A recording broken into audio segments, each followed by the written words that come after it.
ನಾ ಹೊಲಕ್ಕೆ ಹೊಂಟಿದ್ದೇನೆ ರೀ. ನಮ್ಮ ಅವ್ರು ಫೋನ್ ಮಾಡಿದ್ರು, ಬಾರಪ್ಪ ಟೈಮ್ ಆಗುತ್ತೆ, ಮೋಡಾಗೈತಿ, ಮಳೆ ಬರಂಗೈತಿ, ಊರಿಗೆ ಹೋಗ್ಬ ಅಂತ ಫೋನ್ ಮಾಡಿದ್ರು. ಅದಕ್ಕೆ ಹೊಲಕ್ಕೆ ಹೋಗಿದ್ದೇನೆ ರೀ. ಹಂಗೆ ನಮ್ಮ ಹೊಲ್ದಾಗ ಚಿಟ್ಟೆಗಳಿದ್ರಿ, ತೋಟದಾಗ, ಹೂವಿನ ತೋಟದಾಗ. ಅದು ಕಿಡಿಯೋಕೆ ಟ್ರೈ ಮಾಡಿದೆ, ಸಿಗಲೇ ಇಲ್ಲ. ಅವು ಹಾರ್ಕೊಂಡು ಹೋಗ್ಬಿಡ್ತು ಹಂಗೆ. ಹಂಗೆ ಅದು ಸಿಗಲಿಲ್ಲ. ಹಂಗೆ ನಮ್ಮ ಅವರು ಬಂದರು, ಆಕಳ ತೊಗೊಂಬಂದರು.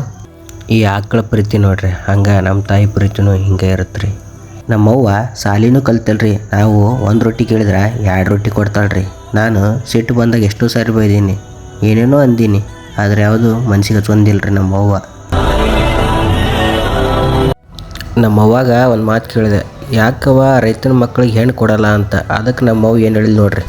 ಯವ್ವ ಅವ್ರಿಗೆ ಯಾರು ಹೆಂಡಕ್ಕೆ ಬರಲ್ಲ, ಅದಕ್ಕೆ ನೌಕರಿ ಕಂಡ್ರೆ ಬೇಡ್ತಾರಪ್ಪ. ಅವರು ಸ್ವಲ್ಪ ಮೇಲೆ ಕುದ್ರಾಕ ಇಲ್ಲಿ ಹೊಲ್ದಾಗ ಎಷ್ಟು ಕೆಲಸ ಇರುತ್ತೆ?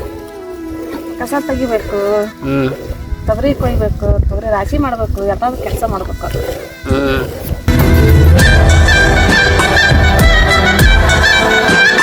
ಎಲ್ಲ ತಕ್ಕ ದೇವ್ರು ಇರೋಕ್ಕಾಗಲ್ಲಂದು ತಾಯಿ ರೂಪದಲ್ಲಿ ದೇವ್ರು ಬಂದಾನ. ಅವ್ವನ ಜೊತೆ ಎಷ್ಟೋ ಸಾರಿ ಜಗಳ ಮಾಡೀನಿ, ಎಷ್ಟೋ ಸಾರಿ ಬೈದೀನಿ. ಆದರೂ ಒಂದೊಂದು ಸಾರಿ ಅನ್ಸುತ್ತೆ, ಯಾಕಾರ ಬೈದೆ, ಯಾಕಾರ ಜಗಳ ಮಾಡಿದ್ಯಾ ಅಂತ. ಯಾಕಂದ್ರೆ ಅವ್ವನ ಪ್ರೀತಿ ಮುಂದೆ ಇಡೀ ಜಗತ್ತು ತಂದಿಟ್ರು ಸಾಲಲ್ಲ.